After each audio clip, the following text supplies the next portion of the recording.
Last class में हमने पढ़ा था variation of acceleration due to gravity with height. क्या इफेक्ट पड़ता था? अगर हाइट बढ़ती जाएगी तो एक्सेलरेशन ड्यू टू ग्रेविटी बढ़ती थी कम होती थी? कम होती जाती है। और हमने प्रॉपर डेरिवेशन किया था, वहाँ से समझा था। आज समझेंगे variation of acceleration due to gravity with depth. अब अर्थ के अगर हम अंदर जाते जाएँ तो बढ़ेगी कम होगी, उसके बारे में जानेंगे आज। उसके लिए फिर से पहले consideration part, consider earth as a sphere of radius R having centre O. Radius मान लेते हैं capital R, having mass capital M. Consider earth as a sphere of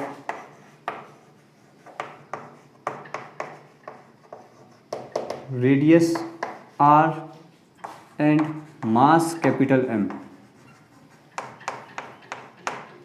Let G be the value of acceleration due to gravity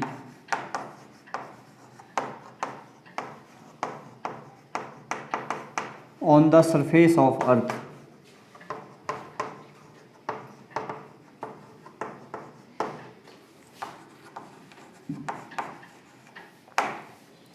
यहाँ कितनी होगी value जी की इस point पर? इस पॉइंट पर अगर पूछा जाए स्मॉल जी की वैल्यू बताओ कितनी होगी? 9.8 मीटर पर सेकंड स्क्वायर। यहाँ पर सरफेस के ऊपर कहीं भी पूछा जाए वैल्यू क्या रहने वाली है? हमेशा स्मॉल जी। और हमें पता है स्मॉल जी को कैसे लिखते हैं हम? We know G is equal G की value G M over R का स्क्वायर। यहीं से हमने कैलकुलेट किया था 9.8, है ना। तो हमने इसको पहले फॉर्मूला की फॉर्म में लिखा है। यहाँ से मैं इसको लिखने जा रहा हूँ डेंसिटी की फॉर्म में। क्यों डेंसिटी की फॉर्म में लिखने जा रहे हैं? वहाँ से एक फ़ायदा होता है। डेंसिटी की एक खासियत होती है। क्या? डेंसिटी तभी चेंज होती है अगर मटेरियल चेंज हुआ। अगर मटेरियल सेम है तो उसकी डेंसिटी सेम होगी। जैसे ये चौक है, इसकी डेंसिटी कुछ फिक्स है, कुछ भी होगी। इसको मैं तोड़ दूँ, काट दूँ, जो मर्जी करूँ, इसकी डेंसिटी पे कोई फ़र्क नहीं पड़ेगा। डेंसिटी वही रहने वाली है जितनी होती है ना। तो कंसीडर कर लेते हैं let rho is the density of earth. हमें फॉर्मूला आता है डेंसिटी का। डेंसिटी होता है mass upon volume. Mass capital M है अर्थ का। वॉल्यूम कितनी होती है? अगर स्फीयर माना है तो कितनी होगी? 4/3 पाई आर क्यूब। इस इक्वेशन से कैपिटल एम की वैल्यू निकाल लो। कैपिटल एम की वैल्यू कितनी बनेगी? Rho into 4/3 pi R cube. इसको इक्वेशन नंबर 1 नाम दे देंगे ऊपर। Put this value of M in equation number 1।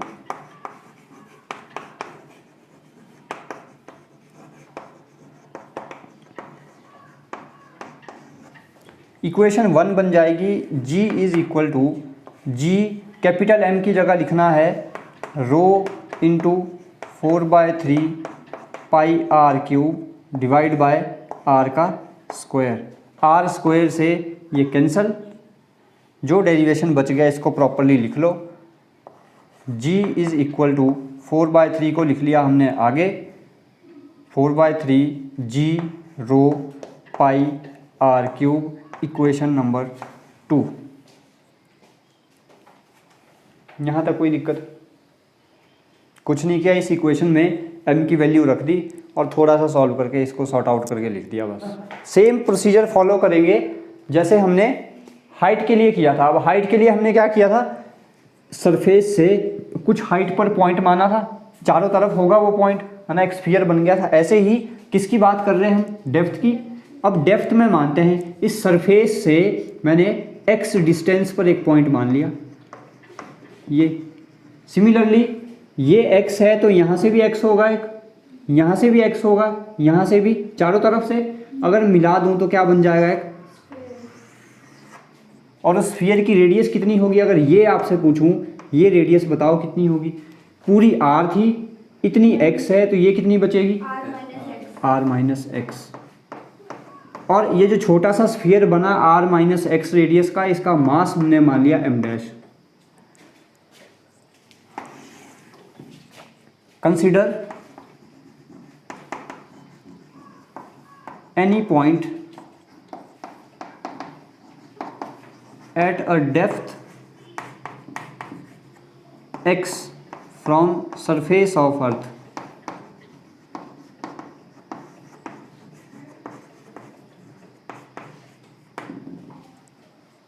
let m dash is the mass of sphere having radius r minus x. और इस पॉइंट पर मान लेते हैं एक्सेलरेशन ड्यू टू ग्रेविटी की वैल्यू g डैश। जैसे हाइट के लिए भी कितनी मानी थी हमने, g डैश। इस पॉइंट पर भी कितनी मान ली, यहाँ पर भी कितनी होगी, यहाँ पर भी।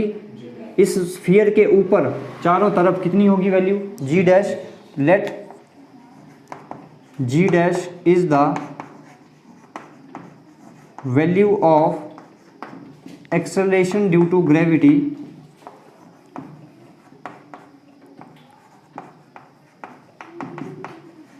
on smaller sphere। ये जो छोटा स्फीयर बना इसके सरफेस पर मानी हमने वैल्यू। अब इसकी भी वैल्यू लिखने वाले हम बिल्कुल इसी तरह जैसे लिखते हैं। फॉर्मूला क्या बोलता है, जी एम ओवर रेडियस का स्क्वायर। पढ़ना ऐसे ही है, जी एम ओवर रेडियस का स्क्वायर। तो जी डैश की वैल्यू सिमिलरली कितनी आएगी, therefore g dash will be equal to ji M over radius का स्क्वायर। इस छोटे स्फीयर की रेडियस कितनी है, आर माइनस एक्स का whole square. Equation number 3। Similarly यहाँ पर भी मास की वैल्यू निकालते हैं, फिर वही चीज़ यूज़ करते हुए किसका, डेंसिटी का। हमने बोला डेंसिटी सेम रहेगी हमेशा। अगर यहाँ पर रो थी वैल्यू तो यहाँ पर भी कितनी होगी, रो, क्योंकि अर्थ का मटेरियल थोड़ी चेंज हो रहा है। चौक है, काटूँ कुछ भी करूँ इसके साथ, मटेरियल तो नहीं चेंज हो रहा है, रो ही रहेगी वैल्यू। वही इसके साथ भी है, यहाँ भी रो, यहाँ भी रो, हर जगह rho. We know rho is equal to mass upon volume. अब वॉल्यूम किसकी लेंगे, छोटे वाले स्फीयर की। छोटे वाले स्फीयर की वॉल्यूम कितनी बनेगी, ये मिटा दूँ, नोट डाउन हो गया। हमें सिर्फ इक्वेशन नंबर 2 की पड़ेगी अभी ज़रूरत। मास अपॉन वॉल्यूम, वॉल्यूम होती है स्फीयर की 4/3 पाई आर का क्यूब। आर की जगह कितना है, आर माइनस एक्स का क्यूब। फिर से यहाँ से m की वैल्यू निकाल लो। अब m नहीं है यहाँ पे, मास कितना माना है हमने इसका, मास, तो इसकी जगह m डैश लिखना है यहाँ पे, m dash. Cross multiply, m dash is equal to 4/3 pi rho into r minus x का क्यूब। आया, मल्टीप्लाई कर दिया, 4/3 pi into rho into r minus x का cube. Put this value in equation number 3।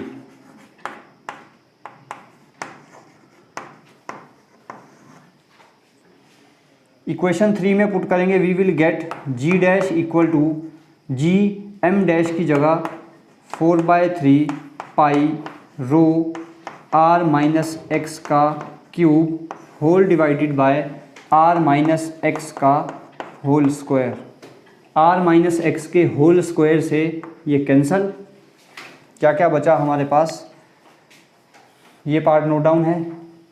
इसके बाद यहाँ लिखने जा रहा हूँ क्योंकि ये इक्वेशन हमें अभी चाहिए, फिर दिक्कत होगी, 2 की ज़रूरत पड़ेगी हमें। चलो थोड़ा सा स्पेस हो गया यहाँ create. G dash is equal to, sort out करके लिख लो इसको भी, 4/3 जी pi rho are minus X. Equation number 4। जैसे हाइट वाले डेरिवेशन में किया था, जी डैश अपॉन जी किया था, सिमिलरली यहाँ भी divide equation number 4 by equation number 2। Next step,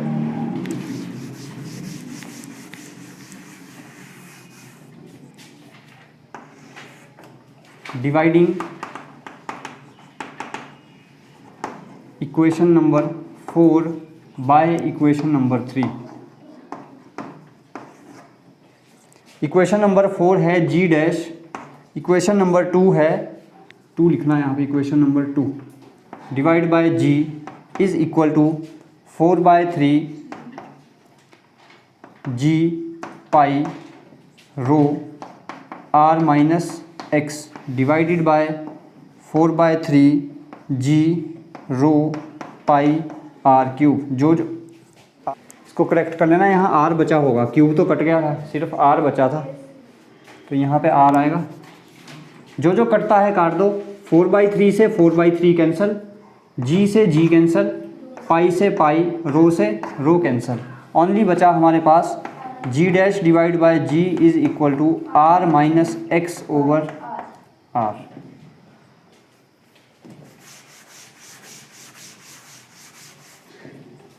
ऊपर आर कॉमन निकाल लो, G dash over G is equal to R आ गया कॉमन, यहाँ बचा 1 माइनस सिखाया था, इसके पास आर नहीं था तो आर कहाँ जाएगा, डिवाइड में, डिवाइडेड बाय ये वाला आर से R cancel, cross multiply, g dash is equal to g into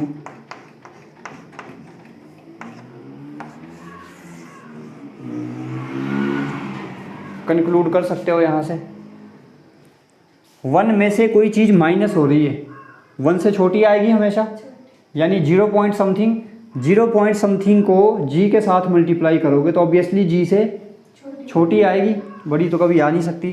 from here उस दिन बता दिया था प्रॉपर कैसे करते हैं। We can say that acceleration due to gravity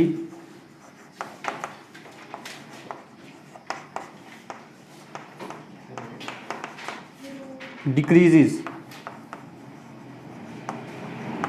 with depth। जैसे जैसे डेप्थ बढ़ती जाएगी एक्सेलरेशन ड्यू टू ग्रेविटी कम होती जाएगी, डिक्रीज होती जाएगी। ये था complete derivation. Effect of shape, I think last topic इस चैप्टर का है, उसके बाद कुछ 1-2 क्वेश्चन डिस्कस करेंगे। Effect of shape on acceleration due to gravity.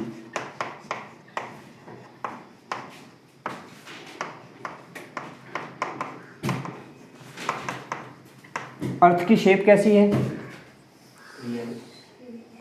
Spherical तो नहीं है, वो तो हम कैलकुलेशन पर्पज़ के लिए लेते हैं, एलिप्टिकल है ना, तो कुछ ऐसी शेप है अर्थ की,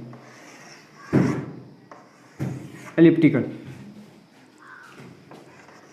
2 एक्सिस होती हैं बताया है, मेजर माइनर, मेजर ये और माइनर ये वाले जो पॉइंट होते हैं इनको क्या बोला जाता है, these are called poles, pole of earth. ये भी और ये पॉइंट भी, 2 पोल 2 इक्वेटर, इसको बोलते हैं इक्वेटर्स, ये पॉइंट।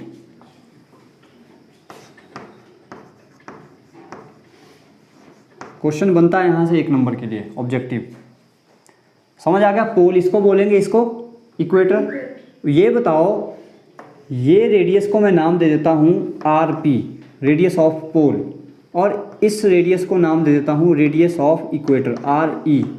कौन बड़ा दिख रहा है, RE बड़ा दिख रहा है। देखो कितना बड़ा इफेक्ट पड़ेगा। वी नो, पहले तो लिख लेना that earth is not spherical in shape,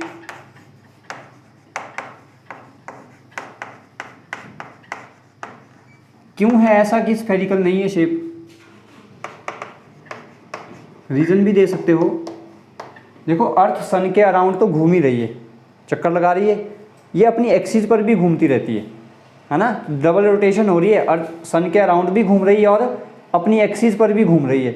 इसी अपनी एक्सिस पर घूमने की वजह से इसकी शेप स्फेरिकल नहीं रहती, इसका पाथ कुछ ऐसा हो जाता है, एलिप्टिकल बन जाती है ना। रीज़न दे सकते हो, earth is not spherical in shape due to its rotation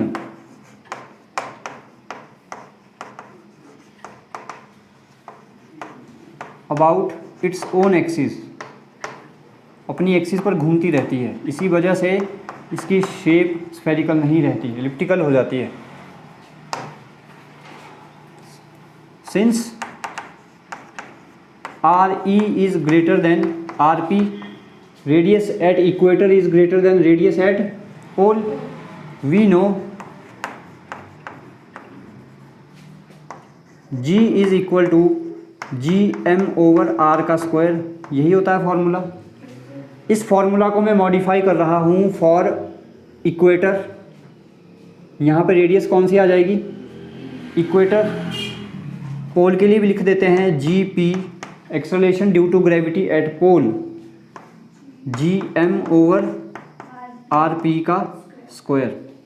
are E बड़ा कि आर पी बड़ा, आर ई बड़ा, जो बड़ा उसकी वैल्यू इन्वर्सली है, देखो जी के साथ इन्वर्सली प्रोपोर्शनल। अगर ये बड़ा तो ये छोटा, ये छोटा तो ये। क्वेश्चन पूछा जाता है बताओ इक्वेटर पर acceleration due to gravity large होती है या पोल पर, कहाँ लार्ज होगी, शाबाश। अरे इक्वेटर पर रेडियस ज़्यादा है, अगर रेडियस ज़्यादा है तो क्या है, ये बनना ना रिलेशन, नहीं बना। G is inversely proportional to radius. अगर ये चीज़ बड़ी होगी तो ये क्या हो जाएगी, छोटी। अब बताओ यहाँ acceleration due to gravity large या यहाँ, जहाँ रेडियस छोटी वहाँ acceleration due to gravity large. तो यहाँ से from here we can conclude acceleration due to gravity at pole is larger than acceleration due to gravity at equator. एक number के लिए ऑब्जेक्टिव में question for board exam.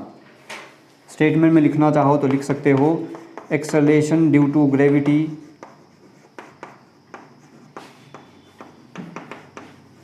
Eight pole is larger then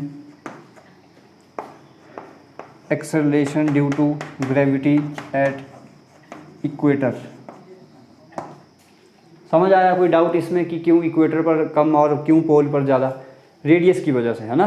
जिसकी radius ज़्यादा, जहाँ पे radius ज़्यादा वहाँ पे ग्रेविटी कम, और जहाँ पे रेडियस कम वहाँ पे ग्रेविटी ज़्यादा। तो पोल पर ज़्यादा होती है एज़ कम्पेयर टू इक्वेटर। एक और की पॉइंट अपने पास नोट करेंगे फॉर ऑब्जेक्टिव। चैप्टर कंप्लीट है यहाँ पे, अब जो डिस्कशन कर रहे हो एडिशनल इन्फॉर्मेशन है आपके लिए, आपकी जनरल नॉलेज प्लस आपके कॉम्पिटिटिव प्लस बोर्ड एग्जाम के objective.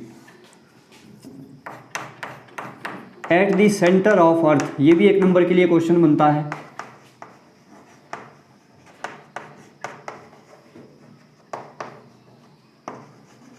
Acceleration due to gravity 0 होती है। क्वेश्चन है explain why a body weighs more at pole than equator, यानी पोल पर भारी फील होगा हमें और इक्वेटर पर कुछ हल्का फील होगा हमें, ऐसा क्यों। ग्रेविटी ज़्यादा है, वहाँ पे ग्रेविटी कम है। देखो बड़ा आसान आंसर है, वही जो अभी हमने पढ़ा। हमें पता है वेट क्या होता है, m इंटू जी। यहाँ से अगर मैं देखूँ किसके डायरेक्टली प्रोपोर्शनल है, g के। जहाँ g की वैल्यू ज़्यादा वहाँ w ज़्यादा, जहाँ g की वैल्यू कम वहाँ w कहाँ ज़्यादा था, g पोल पर ज़्यादा था, इक्वेटर पर कम था, है ना। सिंस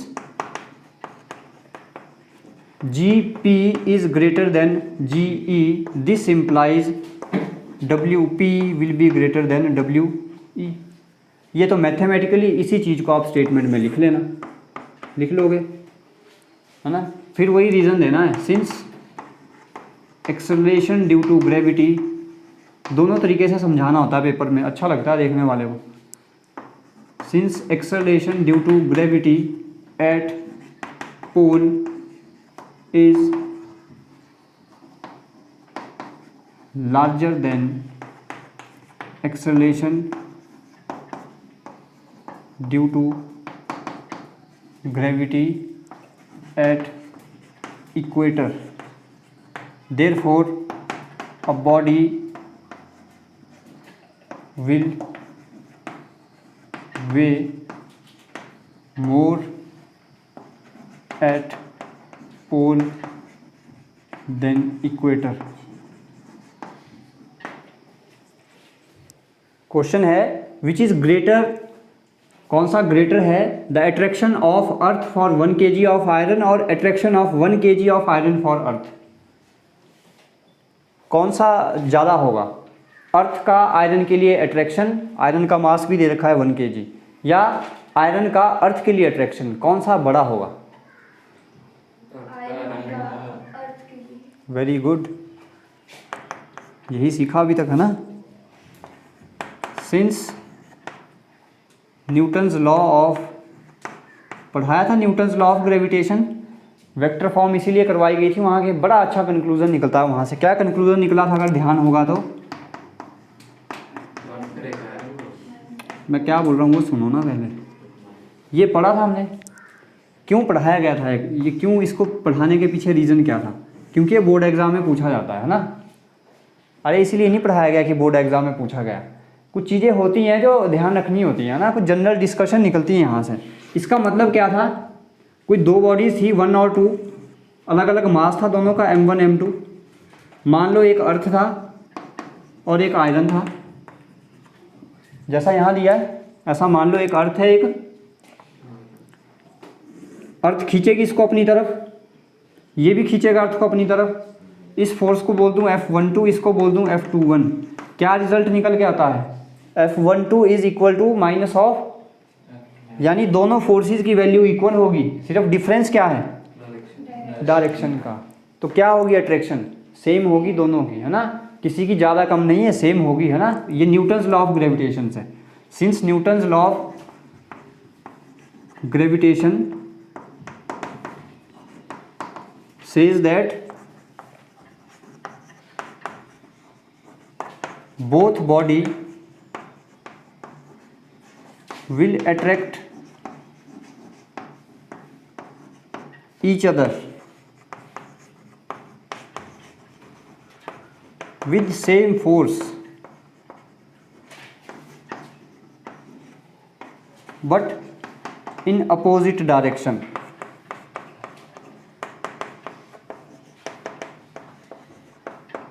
तो इसका आंसर क्या बन जाता है? Which is greater? The attraction will be equal, therefore attraction will be equal, बराबर करेंगे दोनों एक दूसरे को equate attract. Question 3, why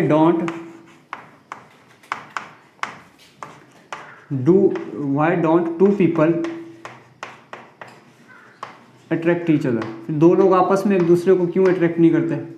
attract each other.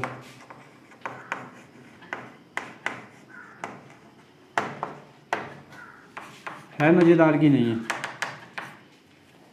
अब कारण समझो इसके पीछे। मैथमेटिकली समझते हैं पहले, फिर थ्योरेटिकली लिख लेंगे कैसे लिखना होता है इसको। मिटाऊं नीचे वाला, अब डायग्राम का कोई काम नहीं है हमारे पास।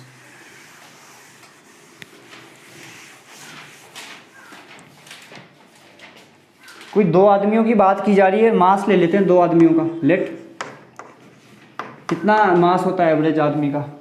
50 किलो, 60 किलो, 70 किलो, हद कोई 100 किलो हो गया, है ना। एवरेज ले लेते हैं।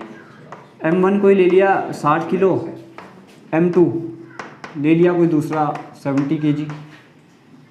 इनके बीच में देखते हैं ज़रा कितनी फोर्स लगती है। फॉर्मूला क्या बोलता है?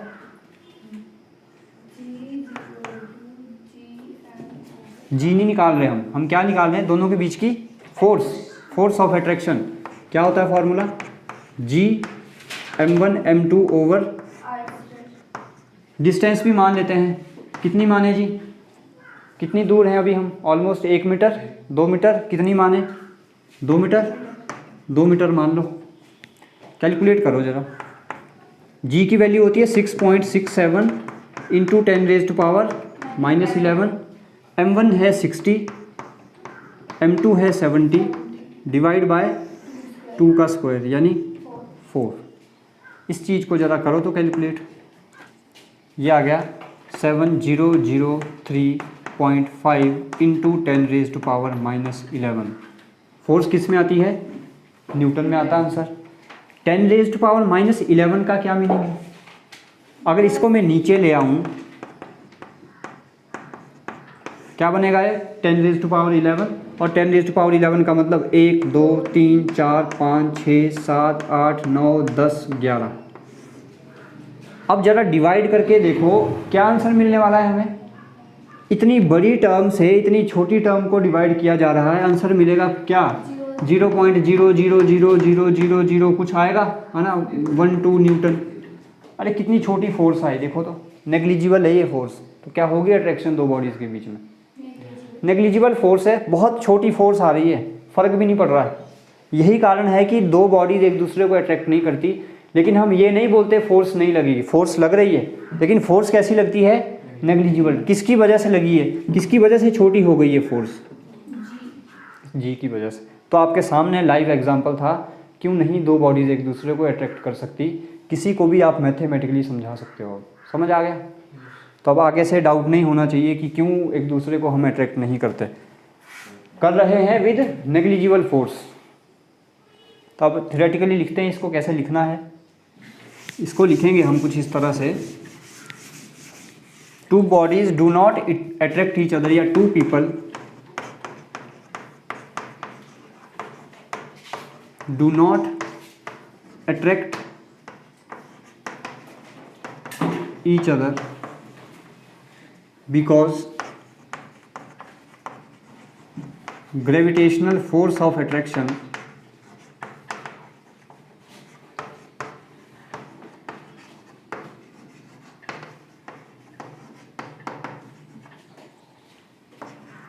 between two people becomes negligible। Bracket में रीज़न दे सकते हो, due to multiplication of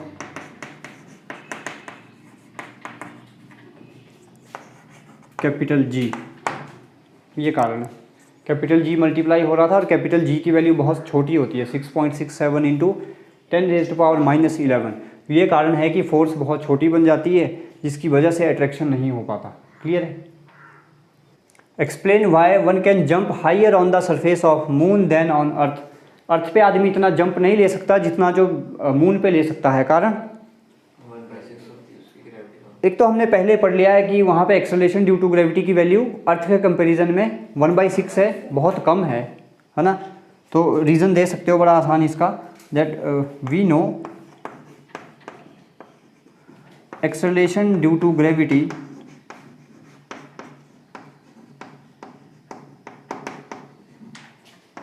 on surface of moon is 1/6 of the value of acceleration due to gravity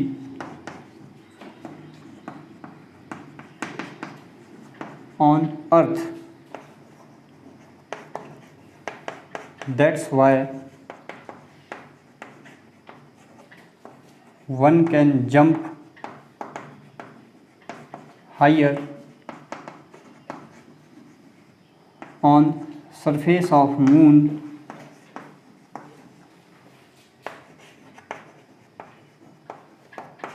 than on earth। इसीलिए अर्थ के कंपैरिजन में ज़्यादा जंप वहाँ पे हम ले सकते हैं। इसी चीज़ को देखो मैथमेटिकली भी थोड़ा सा प्रूव हम कर सकते हैं। इसका मैथमेटिकल प्रूफ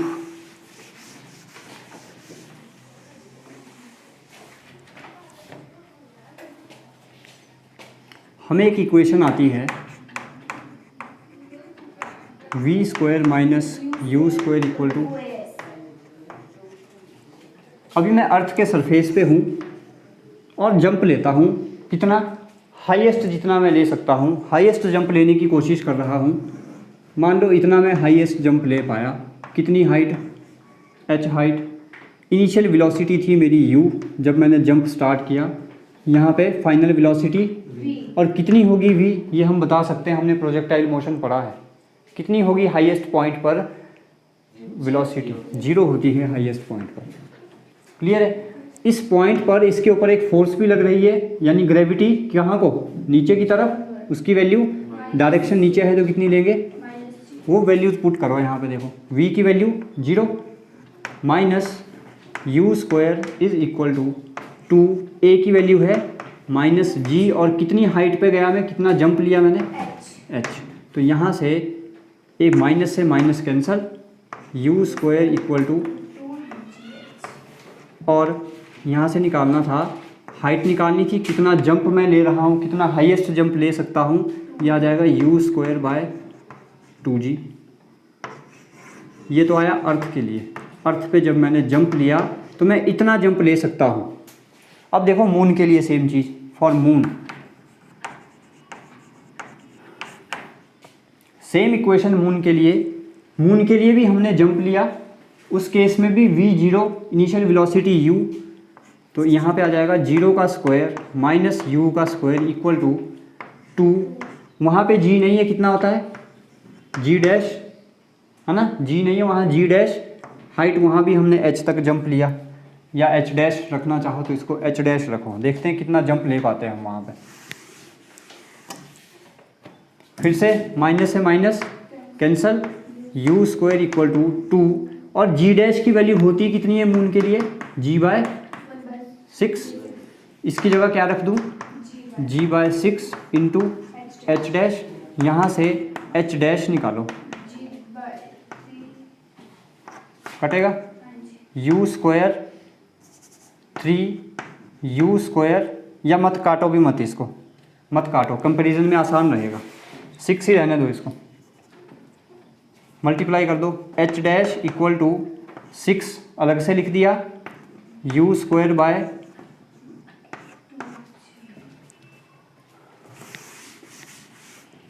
इस इक्वेशन से देखो यू स्क्वायर बाय 2g की वैल्यू क्या है, h। तो कितना प्यारा कंक्लूजन निकला। अगर मैं अर्थ पर 1 मीटर का जंप ले पा रहा हूँ तो मून पर कितना ले लूँगा, 6 मीटर। अगर मैं अर्थ पर 2 मीटर का जंप ले पा रहा हूँ तो मून पर कितना ले लूँगा, है ना, 6 2 जा। नहीं समझ आया कंक्लूजन। अगर h की वैल्यू 1 मीटर हो, h क्या था, अर्थ पे कितना जंप लिया, तो h डैश क्या है, मून पे कितना जंप लिया, कितना बनेगा 6 इंटू। अगर अर्थ पे मैं 2 मीटर का जंप लेता हूँ तो मून पे कितना ले पाऊँगा, समझ रहे हो डिफरेंस सब। तो कितना मज़ा आएगा वहाँ उछल कूद करने का ना। यहाँ पे चैप्टर कंप्लीट, इसके बाद फिर प्रोसीड करेंगे अब नेक्स्ट